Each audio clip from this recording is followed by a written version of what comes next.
Viewers asked me for my opinion about the new Glashütte Original SeaQ Chronograph, and so let's talk about this dive chronograph from one of the most valued watch manufacturer in Germany. But first, as always, the specifications. We have an automatic dive watch with a case diameter of 43 mm, a height of 17 and a lug width of 21 mm. The watch has a unidirectional bezel with a ceramic insert and a screw-down crown. Sapphire crystals on both sides, and it's powered by the in-house calibre 3723.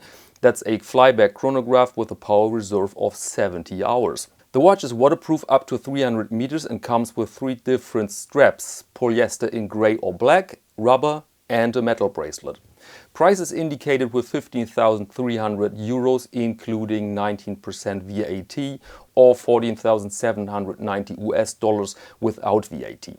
So let's examine that chunk of metal. Classic chronograph layout with a 30-minute counter on the right and the seconds on the left subdial.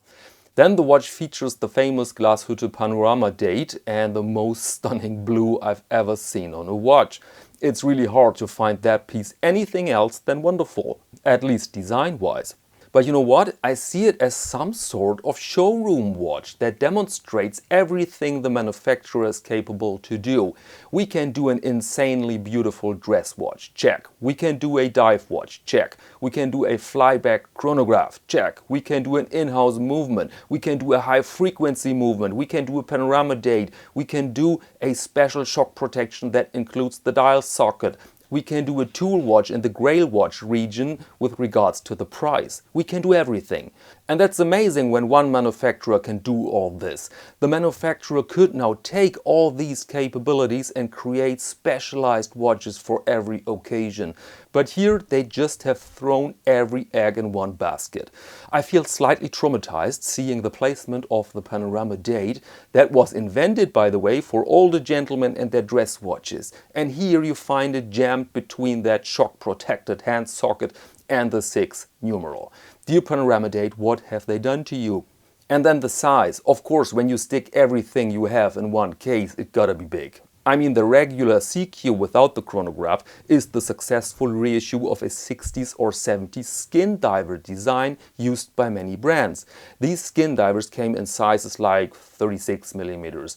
And so Glashütte was so smart to keep the diameter for the regular SeaQ under 40. And now you have this chunk of metal with a height of 17 mm. The watch screams, look at me. And we do exactly that. And then, at least I must admit, God, that looks awesome. That's the blue from heaven. And note how they really have composed all these ups and downs. The gentle curve of the crystal, the gentle rise of the dial, there where it climbs above the minute scale, and these nice polka dots on the bezel, just white dots on navy blue. This looks more like an ascot than a dive watch bezel.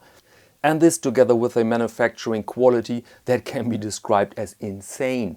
I've never owned a Glashütte Original, but I handled some and they're simply immaculate. I mean, look at this. Every curve is polished on a microscopic level, and so the entire composition looks like something from a better world. And that's exactly what a showroom model is supposed to transport. Better world. But if somebody would force me to buy a SeaQ for real life, I would pick the regular 39 mm model without a second of doubt. So Glashütte Original, congratulations for going crazy. And with that salute, allow me to close this episode, ladies and gentlemen. Thank you very much and see you next Monday to Watch of the Week.